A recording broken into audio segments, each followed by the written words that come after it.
시청하시기 전에 구독과 좋아요 꼭 부탁드립니다. 감사합니다. 공룡하면 많은 사람들은 무시무시한 육식공룡을 떠올릴 것입니다.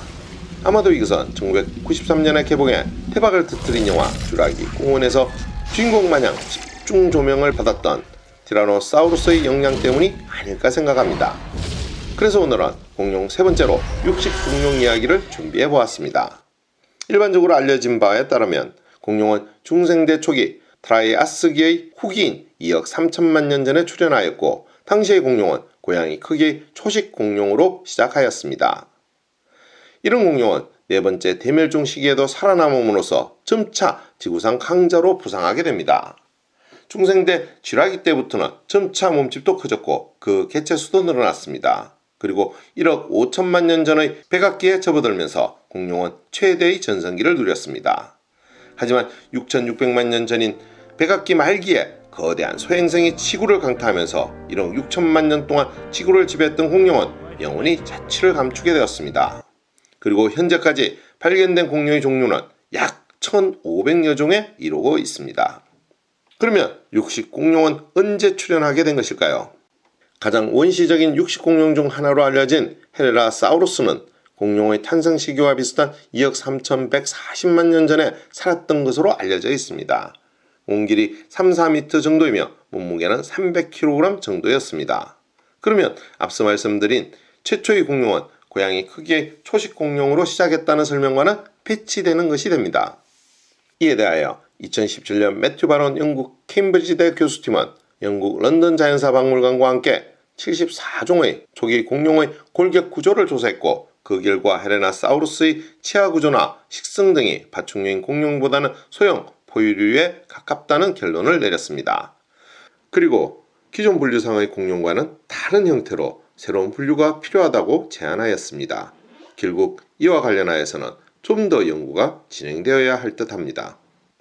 2억 1,500만 년 전 모든 대륙이 하나로 모여있던 초대륙이 동서로 찢어지면서 대규모 화산 폭발이 일어났고, 그 결과 4차 대멸종이 일어납니다. 하지만 공룡은 이런 과정에서도 생존하면서 지구의 주인으로 우뚝 서게 됩니다. 그리고 공룡은 점차 몸집도 커졌고 그 개체수도 늘어났는데, 이런 과정에서 초기 두 발로 움직이던 공룡은 두 가지 방향으로 거대화가 진행됐다고 합니다. 하나는 티라노사우루스와 같은 육식 공룡입니다. 다리와 머리가 커지는 대신 무게중심을 맞추기 위해 팔이 짧아진 수각류 공룡입니다.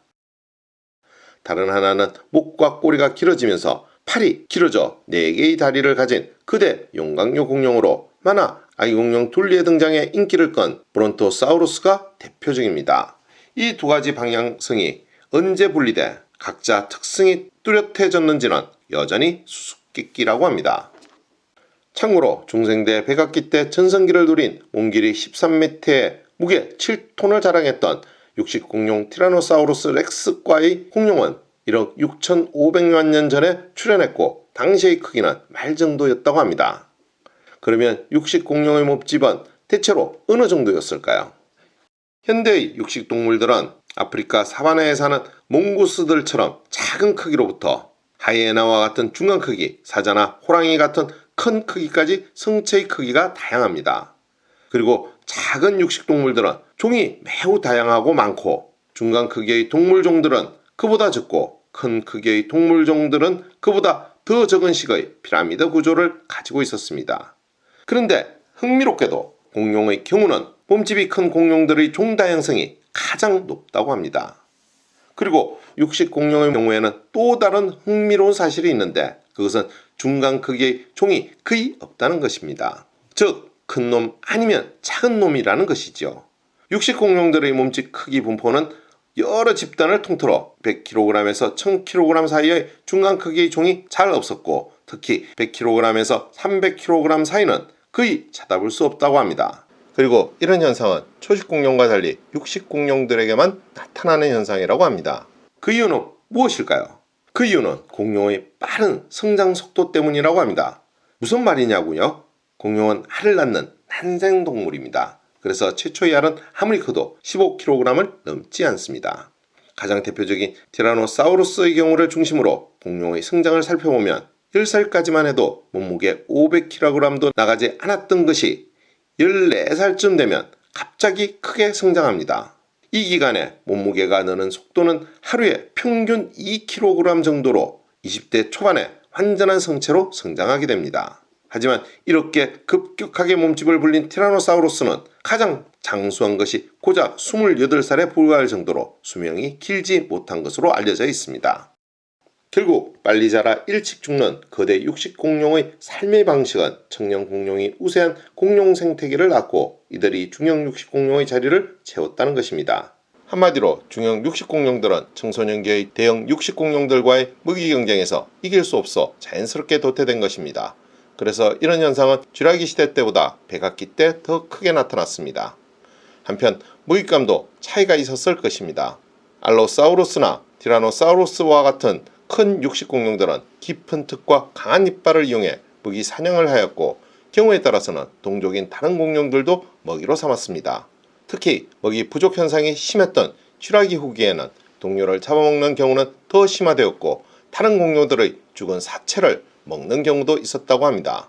반면 새의 조상으로 여겨지는 마니랍토리폼 같은 작은 공룡은 또 다른 작은 공룡으로부터 초기 포유류와 도마뱀 등을 비롯해 일부 크고 육즙이 많은 곤충에 이르기까지 다양한 작은 먹이들을 섭렵했다고 합니다. 그리고 일부 육식공룡 중에는 식물을 먹기도 했다고 하네요. 그러면 초식공룡은 어떻게 자신을 보호할 수 있었을까요? 그 방법 중에 하나가 육식공룡보다 더 큰 몸집을 가지는 것이었습니다. 초식공룡 중에 가장 큰 것 중에 하나인 아르헨티노사우루스의 경우에는 쥐라기 공원의 티라노사우루스와는 비교가 되지 않을 정도로 몸집이 컸으며 몸 길이가 보통 40m에 이르고 무게는 100톤에 달했습니다. 그러면 가장 큰 육식공룡은 티라노사우루스일까요? 눈 길이 13m의 티라노사우루스는 육식공룡 중 세 번째로 큰 공룡입니다. 가장 큰 육식공룡은 스피노사우루스로 몸 길이가 무려 17m에 달하고 무게는 9톤에 이릅니다. 두 번째로 큰 공룡은 몸 길이 14m의 기간토사우루스입니다. 스피노사우루스는 기간토사우루스와 티라노사우루스보다 몸이 클 뿐 아니라 훨씬 강한 앞다리를 가진 것으로 추정된다고 합니다.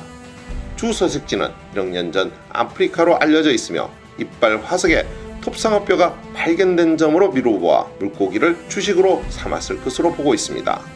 이에 비해 티라노사우루스는 앞다리는 약했으나 우람한 두개골에 바나나 모양의 튼튼한 이빨을 가져 뼈를 씹을 수 있었고 기간토사우루스는 좀 더 약한 두개골에 칼날 같은 이빨을 가져 먹이를 잘라 먹었던 것으로 추정하고 있습니다. 오늘의 이야기는 여기까지입니다.